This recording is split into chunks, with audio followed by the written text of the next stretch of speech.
Hey everyone, welcome to another installment of Harry Potter Theory. In this video, I'm going to be discussing those responsible for educating the youth of the wizarding world. I am of course talking about the professors of Hogwarts. In the past, I've made videos ranking the most powerful Slytherins, Gryffindors, Hufflepuffs, Ravenclaws, Death Eaters, Order of the Phoenix members, and even Aurors. You guys seem to really enjoy that type of video, so today I'm going to be ranking the most powerful professors of Hogwarts School of Witchcraft and Wizardry. Where I normally do the top 5, I felt that in this particular case, the top 6 would be more fitting, as many of the Hogwarts professors are, in my opinion, very evenly matched. I also want to mention that just because a professor doesn't make this list, it doesn't mean that they aren't powerful. It just means that they are, in my opinion, not one of the 6 most powerful. The professors of Hogwarts have arguably the most important role in the entire wizarding universe, as they are chiefly responsible for educating the youth of the wizarding world. Without them, witches and wizards would have a much harder time developing and honing their spells and abilities. You'd be hard-pressed to argue that the wizarding world doesn't need an educational body, and I think that things would be far worse without it. Similar to the education system in our own world, it helps students figure out what they're good at and provides them with some guidance with regards to a path that they can follow. Additionally, I think that it's safe to say that the professors of Hogwarts go above and beyond in their role as teachers. Time and time again, the Hogwarts professors have been shown to provide a level of care beyond what is traditionally expected of a teacher-student relationship. Not only that, but the professors of Hogwarts, a lot of them anyway, are extremely talented witches and wizards that could be doing any multitude of jobs. But instead, they remain at Hogwarts so that they can impart some of their knowledge onto the next generation. So who, you may ask, is the most powerful of these noble figures? Let's dive into it. Number 6. Remus Lupin. Remus Lupin was a British half-blood wizard born in the year 1960. Like most others, he attended Hogwarts, and it was there that he befriended the other members of the Marauders, James Potter, Sirius Black, and Peter Pettigrew. Lupin had a rough start to his life, as before he'd even begun attending Hogwarts, he was attacked in his home by the notorious werewolf Fenrir Greyback. Fenrir sought revenge on Remus's father, Lyle, and his best way to get back at Lyle was to attack his son. Remus was attacked by Fenrir in the middle of the night, and though his life was spared, being bitten meant that he was destined to be a werewolf for the rest of his life. His friends were fortunately very understanding of his condition, but it certainly made his life hard, as there is an incredible amount of stigma towards werewolves in the wizarding world. After keeping a low profile for many years, Remus returns to Hogwarts as an adult in the 93-94 school year. It's in this same year that Remus accepts a position to teach defense against the dark arts. Remus was a very talented wizard and, like the other Marauders, was able to accomplish quite a lot magically at a very young age. Among other things, Remus was a talented duelist, having escaped the Battle of the Department of Mysteries unscathed, a charms expert, having helped to create the Marauders map, a practitioner of healing magic, having effectively used the bandaging charm on Ron, a defense against the dark arts expert, having successfully taught a class on it at Hogwarts, and even an accomplished occlumens. Not only that, but Remus was sort of a double threat, because if he turned into a werewolf, he was a force to be reckoned with. Remus was eventually killed by Antonin Dolohov, but he is arguably one of the most powerful Death Eaters, so he definitely didn't go out easy, and I think that he's certainly worthy of a spot on this list. Number 5. Filius Flitwick. Flitwick was born in the year 1958 and began attending Hogwarts in the year 1969. Flitwick had always valued intelligence, which meant that his personality was very much in alignment with the house that he'd been assigned to. During his time at the school, Flitwick achieved high grades in all of his owls and newts, particularly in the subject of charms, something that he was particularly talented at. Flitwick became the resident charms master at Hogwarts and head of Ravenclaw House, which seems fitting given that he has been described as one of the best and most knowledgeable charms masters alive in the world today. Despite his small stature, Flitwick is a force to be reckoned with, and it has been expressed that after graduating from Hogwarts, Flitwick went on to become a master duelist and dueling champion. He supposedly has a shelf full of trophies to prove it. Flitwick had a high level of knowledge in defense against the dark arts, and during the Battle of Hogwarts, he was personally responsible for the defeat of a handful of Death Eaters. Flitwick also helped in putting up the defenses around Hogwarts, which kept the Death Eaters at bay for an extended period of time. The defenses around the castle were of course the result of Flitwick's charm work, which was the area of magic that he was most skilled in. Flitwick is thought to be one of the most talented charms teachers that ever taught at Hogwarts, and had no difficulty producing even the most complex, complicated, and powerful shield charms. Flitwick could also produce a Patronus, which is the mark of a powerful wizard. In addition to dueling and charms, Flitwick was also versed in transfiguration and conjuration, and was able to conjure objects out of thin air, I have no doubt in my mind that Filius Flitwick is deserving of a spot on this list. Number 4. Horace Slughorn.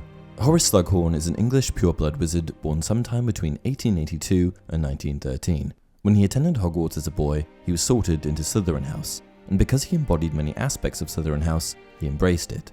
When he was older, he even became head of the house, a role given to one individual responsible for looking after and disciplining the students of the house. Given Slytherin's reputation for producing dark witches and wizards, this role took someone with a firm hand, and though Slughorn can seem quite aloof at times, he's incredibly sharp and even more powerful. When you think of a powerful wizard, Slughorn doesn't exactly come to mind, and that's mainly because of his character. However, beneath his more inviting surface, Slughorn is actually very determined, resourceful, and cunning, much like Salazar Slytherin himself. In addition to being head of Slytherin House, Slughorn also worked as potions master at Hogwarts, an incredibly technical role that was also notably held by Severus Snape. Potions require a great deal of patience and wisdom, two things that Slughorn certainly had, but his knowledge didn't stop in the realm of potions. Slughorn's most notorious action to date was certainly the moment that he provided a young Tom Riddle with the integral information he needed on Horcruxes. This was a shifting point for the wizarding world, as it allowed a dark and sinister wizard to effectively become immortal. However, I have always found it impressive that Slughorn knew about Horcruxes to begin with, as seemingly no one else did. Slughorn was widely considered to be talented, but I think that he's a bit of a sleeper and that he is even more powerful than he lets on. In the Battle of Hogwarts, Slughorn even engages the Dark Lord head-on with McGonagall and Kingsley, proving himself a masterful duelist. Even the ever-arrogant Lucius Malfoy, who would never pay anyone a compliment, told Draco that Slughorn was a good wizard. My father always said he was a good wizard in his day.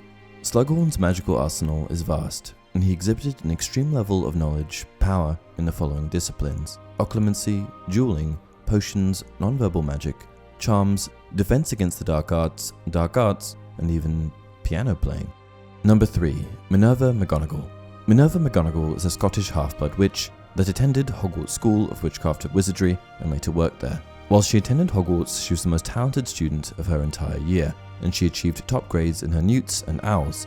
She exhibited extreme magical prowess from a very young age and later became one of Hogwarts' best professors. McGonagall's most notable skill is perhaps related to her knowledge and talent in transfiguration. She is known for her effortless ability to transform her physical form, which is particularly impressive given how dangerous transfiguration can be. Transfiguration is some of the most complex and dangerous magic you will learn at Hogwarts. Anyone messing around in my class will leave and not come back. You have been warned. McGonagall was extremely proficient at transfiguration even in her school days, becoming an animagus at a very young age after acing both her owls and newts in the subject. She later became head of transfiguration at Hogwarts, a position that she took very seriously. McGonagall was also highly proficient at casting a wide variety of charms, and mastered the Patronus charm in both corporeal and incorporeal forms when she was still very young. She was also a skilled potion maker, able to successfully brew an animagus potion, and duelist, notably dueling Lord Voldemort to a standstill alongside Slughorn and Kingsley. What makes McGonagall particularly powerful is her paired knowledge of the dark arts. Not only did she master charms, transfiguration, dueling, and potion making, she also had a vast knowledge of the dark arts. Though she didn't use dark spells frequently, she could use them when necessary, and notably used the Imperia's Curse on Amicus Caro. One of McGonagall's most impressive abilities that a lot of people don't know about is her ability to manipulate the elements, similar to Dumbledore. It has been expressed that, like Dumbledore, McGonagall could manipulate fire and ice. Number 2. Severus Snape. Snape was born on January 9th, 1960, to a Muggle father, Tobias Snape, and witch mother, Eileen Prince, and grew up on a street called Spinner's End in the Muggle town of Cokeworth. One thing that I want to mention right out of the gate is that Snape is one of the most powerful wizards in the wizarding world, and what was most impressive about him is that he wasn't even that old when he died.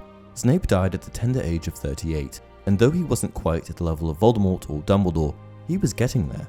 Throughout the series, time and time again, Snape showcases spells and abilities that are difficult to conjure and often unique. He's also a well-rounded wizard because he was never afraid of venturing into experimentation with the dark arts. He knows the good spells and the more sinister spells. He knows it all. Snape is a testament to what can be achieved if you're really dedicated to something. As a student, Snape always had his head in the books, continually learning and progressing. He was focused, and he didn't let temporary satisfaction get in the way of achieving more, learning more. Though he had a segue down a dark path, the result of bullying, and the loss of his friendship with Lily, Snape only used his hatred for the Marauders as fuel. It gave him the drive and the motivation to be more, to do more. During his time at Hogwarts, Snape assumed the identity the Half-Blood Prince. and scribbled all sorts of spell creations into his copy of Advanced Potion Making. Among these spells was the powerful and vicious Sectum Sempra. Snape can also fly, and is one of only 2 known wizards who are capable of doing this, the other being Voldemort. Snape was the Dada Professor, Potions Professor, and even Hogwarts Headmaster for a period, and given his level of power, he was an extremely valuable asset to Hogwarts.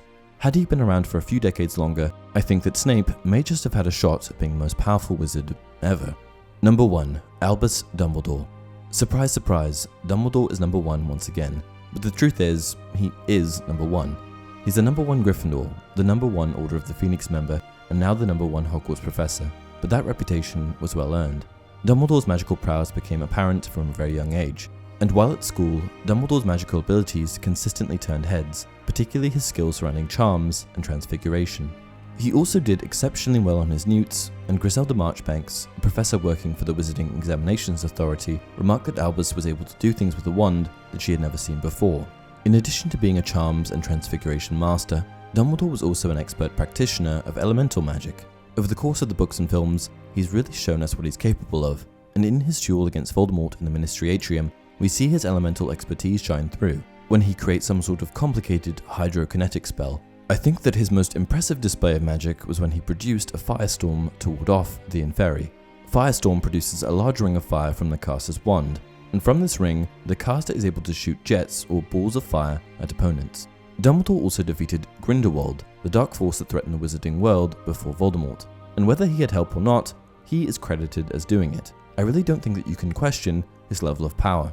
There truly isn't a subject or area of magic where Dumbledore is lacking. He knows transfiguration, conjuration, charms, potions, elemental magic, occlumency, the list goes on. The only way that Dumbledore could have become more powerful is if he delved into the dark arts, but as McGonagall put it, Dumbledore was too noble to do that. And that's it for my list of the most powerful Hogwarts professors. It's also worth noting that I excluded Moody as he never actually taught. He was captured and impersonated by Barty Crouch Jr. before the school year even started, so he was not an actual Hogwarts professor. If the real Moody actually taught, he may have made this list. What do you guys think of this list? What are your rankings? Let me know in the comment section below. Until next time, it does not do to dwell on dreams, and forget to live.